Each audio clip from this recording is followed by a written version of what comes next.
He got eaten by a shark and lived to tell the tale. Wait until you see what he looks like at the end. Like and subscribe for a surprise tomorrow.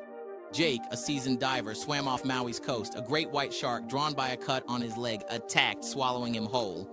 Inside its belly, Jake, battered but alive, used his dive knife to slash the shark's stomach. Acid burned, but he carved a hole, spilling into the ocean. Blood attracted smaller fish, not more sharks, luckily. Jake surfaced, gasping, and swam to shore, collapsing on the sand. Medics found him amazed. Stitches and scars later, Jake survived, vowing never to dive again. His tale became legend, whispered in beachside bars. Like and subscribe if you love your mom. Jake's incredible survival story inspired many, capturing hearts all over the internet. This is one adventure he will never forget.